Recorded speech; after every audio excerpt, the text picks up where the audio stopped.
In this episode of Smart Humans, we talk with Harold Hofer, who is the co-founder and CEO of Alture Funds. He talks to us about the rise of the retail investor, how people who normally could not get into these amazing funds are now able to get access. We discuss what's going to happen with the US economy and how he stays on top of all the various information. We cover all of this and more in this episode. Welcome to Smart Humans with Slava Rubin, presented by Vincent. In this alt investing podcast, Slava talks to amazing minds about their investment journey and finds out what it takes to make it in the markets. And now, here's your host and smart human, Slava Rubin.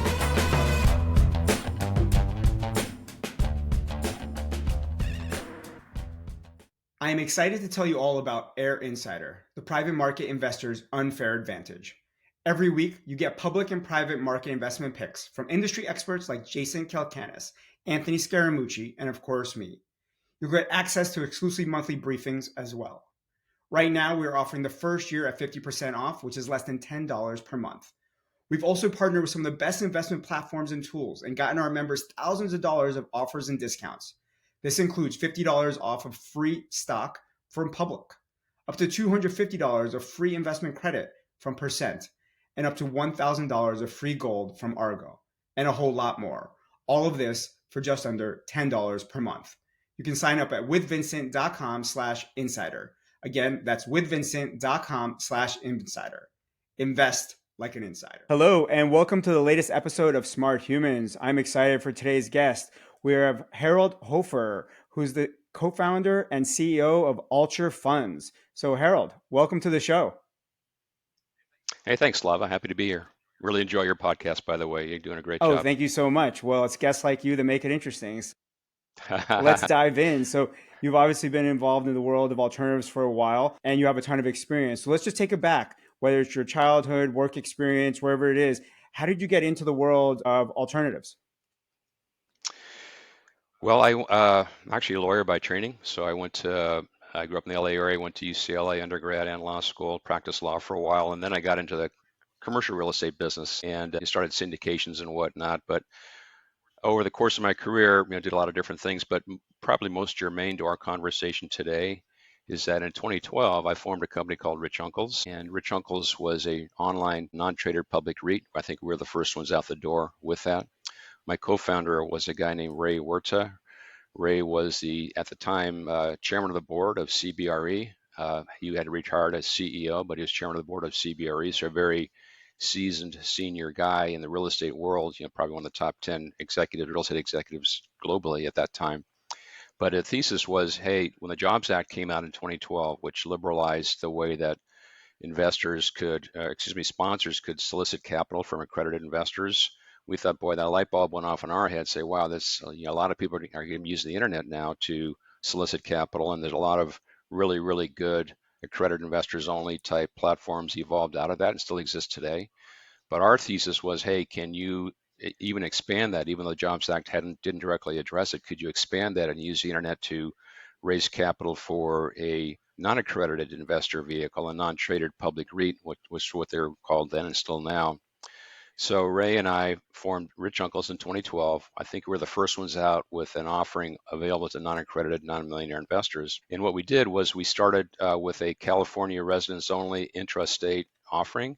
So you could have a public offering in a state, California, and follow all of the California rules as concerns those sorts of offerings, but you did not have to qualify with the SEC as long as you were domiciled in the state, raise capital solely within the state, and invested solely within the states. We had a $25 million public offering in California only, and we could detect by a customer's IP address if in fact they were coming from California or not. Very successful. The thing went 25 million. We upsized it to 50 million, upsized it to $100 million. So we were raising a lot of capital, and our strategy was to buy single tenant net leased assets, which are kind of current yield focused. Long-term leases with a tenant that covers all of their own expenses, property taxes, insurance, and whatnot. So it was kind of a simple real estate strategy, but very focused on current income. So we then said, okay, let's go national. So we expanded. We filed with the SEC for a fully registered, non-traded public REIT offering, and the ball continued to roll. So we got to about $500 million of AUM by Wow. 2018.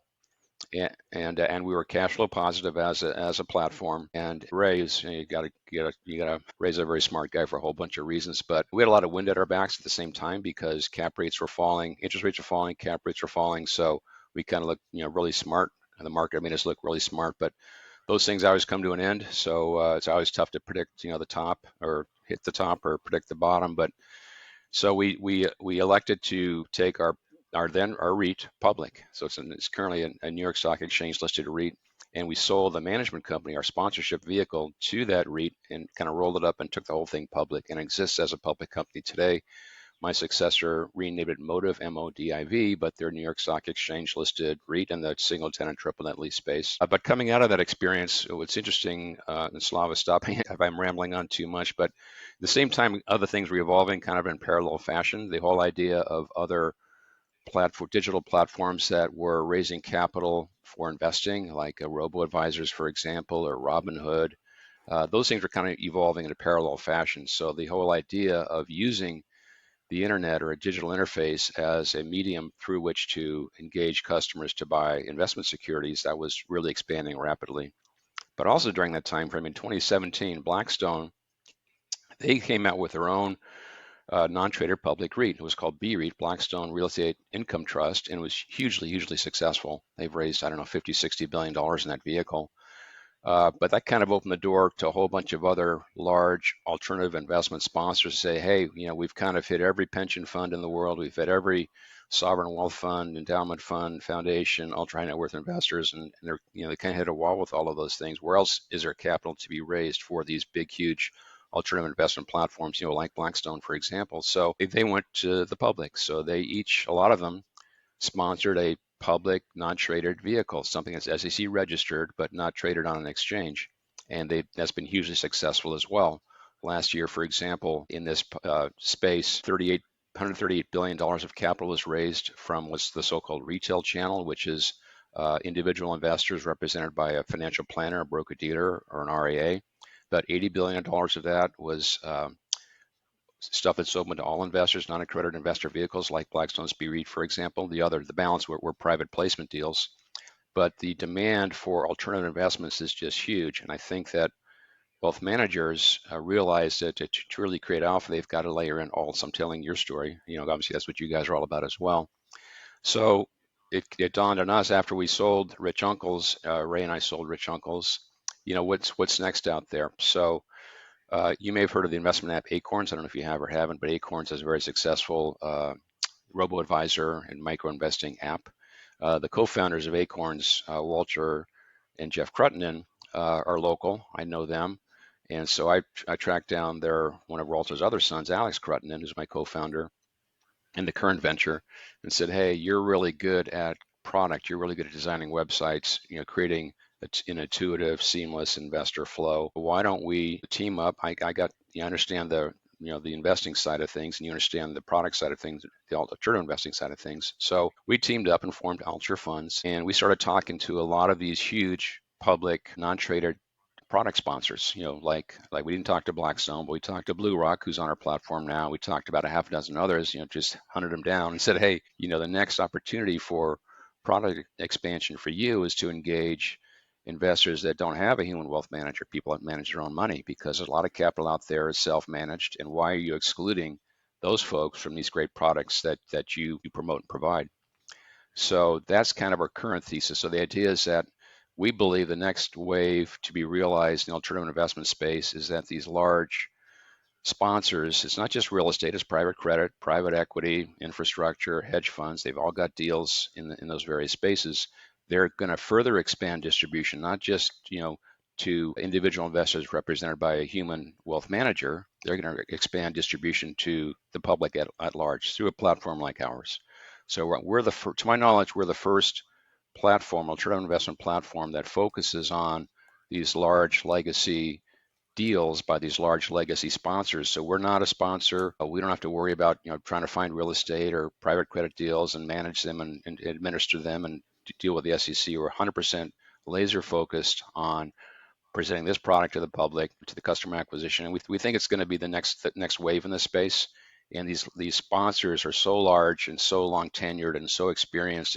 It's tough to argue that, hey, we, like even the Rich Uncle's days, if the Blackstone's B-REIT was available, it'd be hard to argue that, hey, invest in our deal and not Blackstone's deal.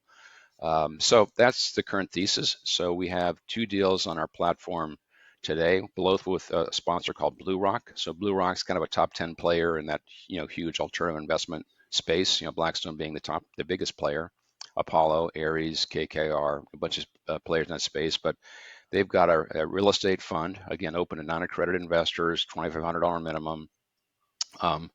It's about a $4 billion fund, so it's a big, big, big fund. And they have a private credit fund as well. Again, open to non-accredited investors, $2,500 minimum. And that's about a $180 million fund. It's a newer fund, so it's smaller. And the real estate fund pays a 5.25% distribution annually on a quarterly basis. And the private equity fund pays 11.7% distribution annually on a quarterly basis. So these are really good yields, probably better than others you could find, on a direct-to-consumer basis. And so the problem we're trying to solve is that consumers or investors that are trying to create alpha outside of the public markets. So how do you do that? Well, alternative investments is the way we think it's done. So let's present to those consumers, those investors, your customer base, your client base, your audience, hey, there's something else to consider if you're really want to expand outside of stocks and bonds, and if you want to consider things other than private Reg D type deals, one-off Reg D type deals, take a look at these deals. And they're on our platform. You can go there today. You can buy shares today. We think the next wave for these large, big sponsors, they just can't continue to ignore the investing public that manages their own money, whether it's through a self-directed IRA or otherwise. So that's our thesis. That's the elevator pitch. We're about, I guess, floor 120 now in the Burj Khalifa. But yes, that's who we are. My background, how I got in the space, and where we perceive the opportunities to be for investors to continue to consider alts. Why not consider alts from these huge, large legacy sponsors with these huge, large legacy deals? Professionally managed, track records, multi-decade track records, and the investment teams, multi-billion-dollar track records, and so you're not necessarily underwriting us as a sponsor. Hey, what do you guys know about real estate or private credit or infrastructure? We're just that kind of the conduit through which these deals now flow. So that's kind of who we are and where we are. Awesome. So more than a soundbite there. So Yeah. in terms of, you have a long history already. You've been doing a lot of great things. So you obviously have your own net worth. We'd love to get to understand that on this show. So how do you like to invest your net worth? So, the classic is the 60-40 public markets, 40% bonds, 0% into alternative investments. Are you 60-40 zero, or are you a different number? I'm overweighted to real estate. It's been my background, so I got a lot of money in real estate. As far as the public markets are concerned, I just do robo accounts. I've got a robo account with Wealthfront, one with Betterment. I got a robo type account with Schwab. I got an account with E-Trade. So I try to just match the market in terms of my public market stuff. When I was younger and thought I was What smarter. percentage do you think it is of your 100% is public markets? 50. And then what percentage do you think is real estate? 50. So 0 bonds and 0 anything else? Yes. I mean, it's the robos that might have some bond allocation, I don't even know actually. They kind of put you into different things, but whether or not those robo accounts that I have include a bond allocation, I don't even know actually. And when you get into real estate, yeah. how do you like to get into real estate? I'm kind of a local guy, so people pitch me deals. People that I know. This guy's in multifamily, that guy's in industrial, this guy's in retail. So they're always, not always, but they come across deals. They have a network of people they pitch deals to. So I've never bought a deal on a platform, but I just buy deals through people that I know and believe that no one's perfect, but that they're well intended and they're honest, they're competent, and so that's kind of how I source deals and invest in deals personally. How about crypto? Any exposure? No crypto. I don't understand it. I think it's great. Like my son-in-law's got a ton of money in crypto, and he's a lot smarter than I am. But none in crypto. Art or collectibles? None in collectibles. I like deals that offer a current yield. So you're buying a collectible, you're buying a Lamborghini or Picasso or whatever. You're waiting until I think it's traded down the road, whether it's 5 years, 3 years, 5 years, 10 years, or whatever. Sometimes they're going to sell it, hopefully at a profit, and then you cash out. But I like getting at least a portion of my investment return on a current basis rather than just waiting, it all being back end weighted.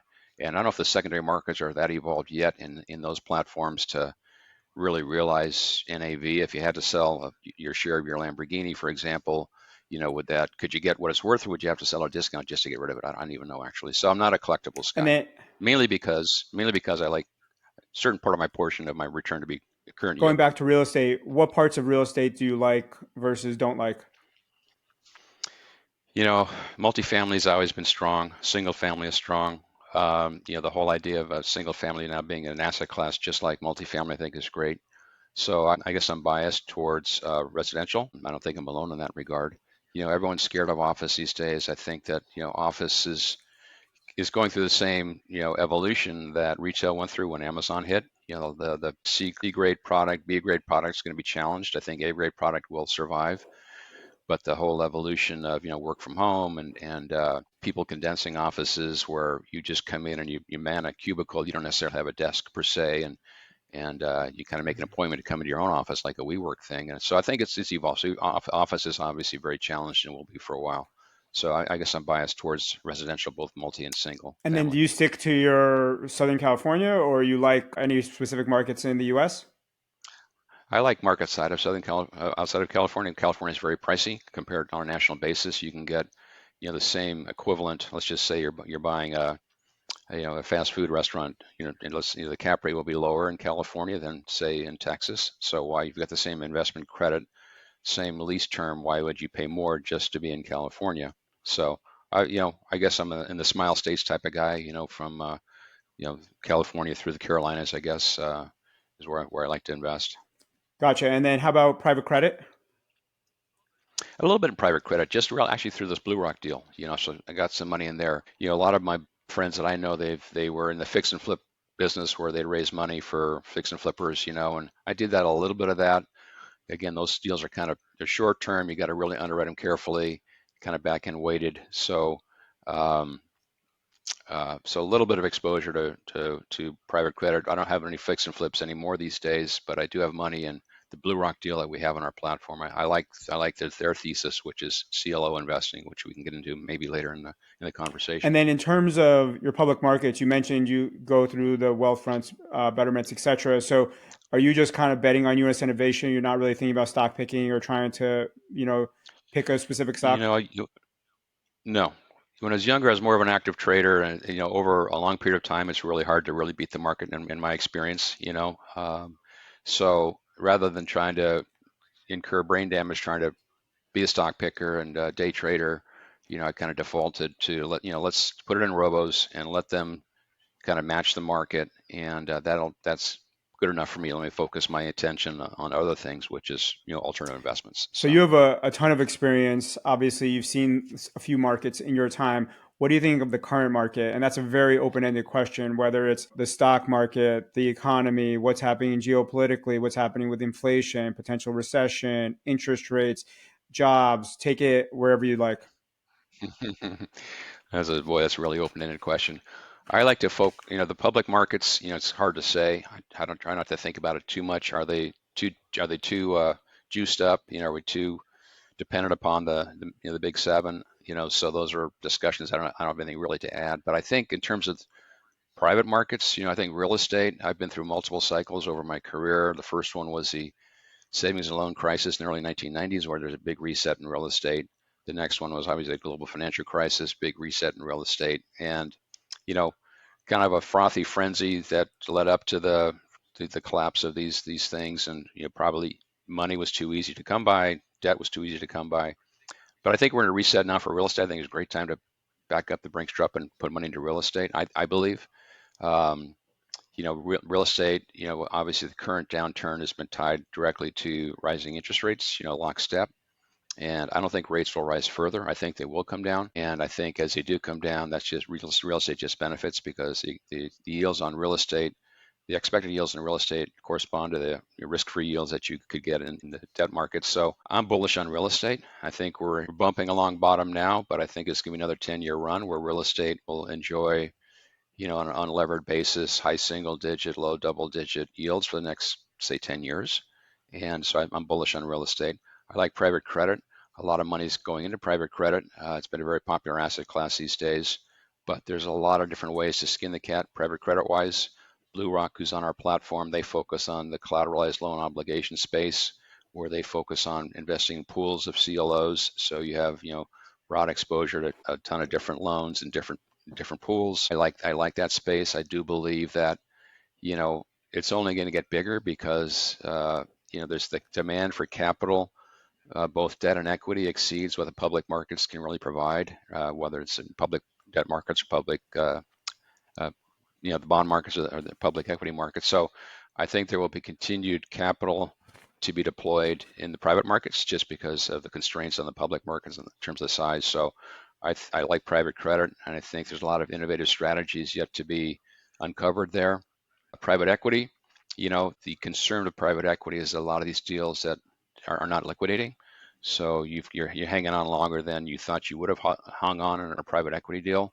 I don't know if that's good or bad. I don't think the deals have necessarily worth less. It's just that it's easy to stay private and maybe not as appealing to go public for a lot of these companies. So they're staying private longer. So I think infrastructure is huge. I'm really bullish on infrastructure. There's quite a few players entering the infrastructure space in the space we're talking about, the public non-traded alternative investment vehicle space. A lot of sponsors, or several sponsors I'm aware of, are getting into that on the infrastructure side.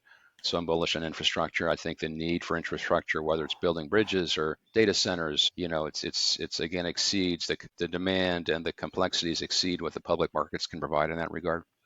So I guess I'm a big alts guy. I guess the bottom line is I'm a big alts guy. I just passively invest in the public markets, trying to match the markets, having just not over the early in my life really not been able to create alpha. I'm not just in it enough to really figure out how to create alpha. So I'll just match the markets there and create alpha personally through alts. So lots of good points there. Lightning round on a few questions. Recession in the coming 12 months, yes or no? No. All right. Interest rates, where are they a year from now? Down 100 basis points. Nice. Inflation, where is it a year from now? Down 100 basis points.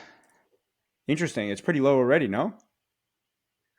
It is low already, but I still think it'll be down. All right, bold statement. Stock market, whether it's S&P, Dow, QQQ, whatever, where is it a year from now? Flat. Inflation is down 100 basis points. Interest rates are down 100 basis points. There is no recession, but the stock market is flat. Tell me more. I just think it's too fully valued. I think it's unjustifiably fully valued. And then despite of the good news of lower rates, let's just say, and lower inflation, I think the markets will acknowledge that it's fully valued, and money will go elsewhere. Crypto. I mean, there's so many crypto strategies out there these days, alts. But you don't have crypto. I don't have. What's crypto going to be a year from now? What's BTC going to be a year from now? I have no idea. My son-in-law is a big investor in crypto. I said, okay, that was not too much of your money, but yeah, I don't understand it. I mean, it's okay. A lot of things I don't understand. I just acknowledge it and don't worry about it too much. All good. Stick to what you know. So you already gave us some context on Alture Funds. You have the two vehicles. Are those the two options? So it's $2,500 minimum. Can you give me perspective on how long have you been around? What kind of metrics can you give in terms of traction, dollars being invested into the platform, number of customers, et cetera? Anything that you could share? Just launching. it's interesting if you should ask that question, because part of our challenge in launching this particular venture that Alex and I are doing right now is that, to get an online subscription agreement, the way that these guys raise money currently, these guys being BlueRock and all of their peers, is that your investment advisor, you fill out a form, you throw an envelope with a check, and off you go. So for them to, at least the fund administrator that BlueRock employs, who's a big player in this space, they don't know how to receive or accept a digital subscription agreement, with a digital signature. They can't accept money via Plaid. They don't have an ACH feature to accept money. If you want to buy shares, you can either mail us a check or do a wire transfer. So it's been a big hurdle for us to kind of get them to pay attention to us, because BlueRock's just one of many clients they have, and we're just one of many broker dealers that BlueRock employs to sell this product. So to get their fund administrator to say, okay, yeah, we will work with you to try to figure out how to onboard investors and whatnot. It's been a bit of a challenge. So we're really just launching. We haven't raised a ton of money yet through these two funds. So we're kind of right at the starting gate right now. Awesome. It feels like there's going to be a lot of momentum in this whole space, like you mentioned, whether it's starting with BREIT or even going back to the Jobs Act, the idea of, the big institutions, the endowments, the sovereigns, whatever, they've somewhat been tapped out, right? And the big pools of money are the individuals. And how do we access those individuals? And obviously, having good product and having a good user experience is going to be part of that solution. Imagine I am your customer, which I could be, and you're the best salesperson for your company since you're the CEO. Why should I buy one of your products? What would you say? Well, I'd say if you're in the market for alternative investments, you should buy our product because they generate really good yields. I mean, the private credit products north of 10%, the private real estate products north of 5%, and I look at other comps out there, similar comps for these deals that are available over digital interface. They're the top, and you're investing. Both of the BlueRock funds are not levered at the fund level. There's a little bit of leverage, maybe 10%, but so you're not levered at the fund level on those deals. So I think it's, those returns are pretty solid. They both operate in what's called the interval fund space. So they are kind of a fund of funds, almost a mutual funds of underlying big, huge institutional real estate investment deals and CLO investment deals on the other hand. So you should invest if you want to generate good returns over time and not have to spend too much time trying to dissect a one-off, say, Reg D private placement deal, which I think great as well, but they take a lot. You got to spend a lot of time and attention underwriting them.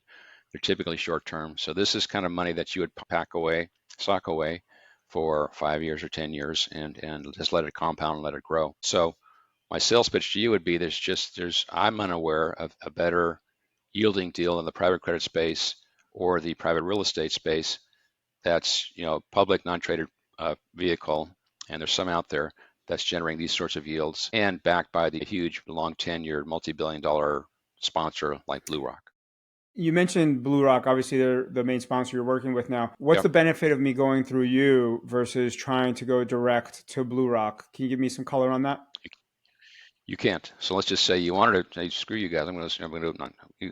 You can't go to the website. You go to Blackstone's website. You go to their BREIT, their big real estate REIT product.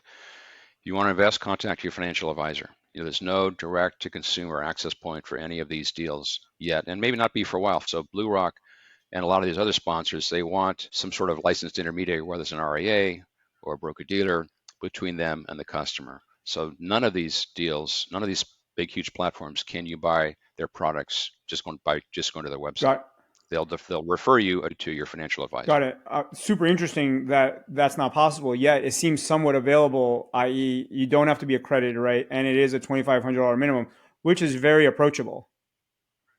Correct. I think it's great, and I firmly believe. I mean, we're basing our whole company's thesis on the fact that these products will become increasingly available to consumers. There's so much of capital in the U.S. is self-managed these days, and for these large sponsors to not try to tap into that self-managed capital, they'll realize eventually why wouldn't they? There's another huge source of capital for them to raise and deploy.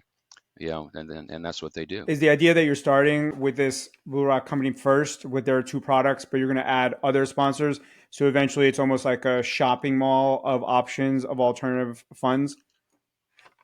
Yes. The near-term goal is to have one fund from each of the main food groups within alternative investments. So right now we have private credit and private real estate. Private equity would be next, infrastructure would be next, and hedge funds would be after that. So we'd want a sponsor for each of those specialties. Further out, would we have multiple private credit products on the platform? Would we have multiple private real estate products on the platform? Perhaps.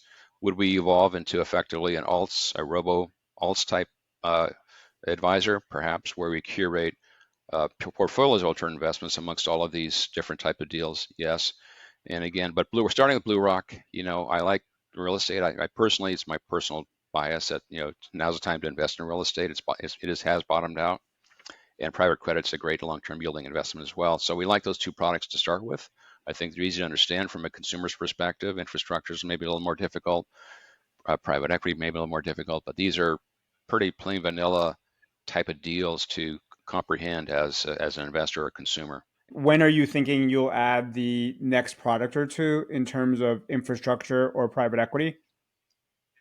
Infrastructure would be next. We're talking to 2 sponsors right now. Part of the challenge for us is, again, with their fund administrator. They have a different fund administrator than BlueRock has to, okay, how do we integrate having them accept a digitally submitted subscription agreement? All the same information, all the same questions answered that you'd have on a paper subscription agreement, but how do you get them to accept it digitally with a digital signature? How do you get them to accept the customer's money? We use Plaid. How do you get to accept the customer's money via ACH versus, just mailing a check? We're still talking about this in 2025. It's amazing. Hard to believe. Huh? Yeah, they still have fax machines in these places too. It's unbelievable. But for me, it's ripe for disruption, ripe for modernization. These sponsors, there's so much smart money these days, self-managed, that they're missing something if they don't expand distribution, these sponsors, to include self-managed money. These are really great top-tier products that they have, not just BlueRock, but these other sponsors as well, and all alternative investment asset classes, not just real estate and private credit.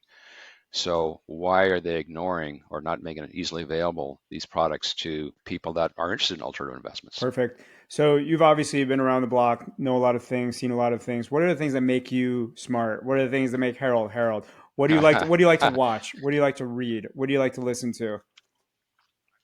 I probably subscribe to a dozen or more daily, yours for example is one of them, the ones that you guys publish, blog pieces about thoughts on alts, really alts focus is where I'm focused. I would say that, I've been through multiple cycles, in the real estate side, multiple cycles. So the big lesson learned, 1990s crisis, S&L crisis, was leverage. Don't get over leveraged. The global financial crisis didn't hit me as hard. I was kind of not as leveraged then. I was older, smarter. Well, let's just say I was older. I don't know if I was smarter or not. What's 2 newsletters or blogs or podcasts that you like? I get one. I get Bloomberg's every day. I get Bloomberg's newsletter every day. I like that one a lot. Gosh, it's good. I got so many of them. I get yours obviously as well, which I like a lot as well. Titan. I'm on Titan's distribution list. All good. Altswire. They talk alternative investments. Nice. So. Well, at the end, we always like to put the person on the spot for 3 years out. What would be your alternative investment pick? Real estate's going to be in for a good run. You just want to latch on to a good sponsor and participate in that run. We've covered a lot of ground, Harold. We started at UCLA back in the day. You're a California guy. Then here comes the Jobs Act, and you create Rich Uncles. Did amazing stuff there. You then sold that to now what's called Motive after it got over $500 million of AUM. You then saw what was happening with BREIT and all it's going towards the consumer, decided to get into that space, partner with BlueRock and create your new company, which is Alture Funds. You don't really believe in the 60-40-0. You are 50-50, 50-0-50, which is awesome, 50 in the public markets, but you like to just stick with indexing across. And then the other 50 being real estate, since that's what you know. You like to get yield. That's kind of your jam. You're not into crypto or into art or collectibles because there's obviously no yield. You're into the smile states, as you say, from California to Carolina. And obviously you gave us some perspectives on where the market's headed. No recession. Interest rates are going to be down 100 basis points. Inflation will be down 100 basis points, but stock market will be somewhat flat, mostly because it's fully valued today. You really do think that real estate's a great place to get into. With Alture Funds, people can get into the private credit fund or they could get into the real estate fund. You only need a $2,500 minimum and it's open to the public, which is really quite remarkable. These are not the sort of things you could go knock on somebody's door and be like, hey, BlueRock, I want to invest. You got to go through a front door like yourself. So that's totally awesome. You're going to be adding a private equity play, an infrastructure play, all great, amazing things. Then you like Bloomberg newsletters. You obviously like our newsletter and other types of newsletters. Thank you, Harold, for this conversation. Thanks, Slava. Nice talking to you. Smart Humans with Slava Rubin is a podcast brought to you by the team at Vincent. Any data, text, or other content in this podcast is provided as general market information and not as investment advice. Past performance is not necessarily an indicator of future results.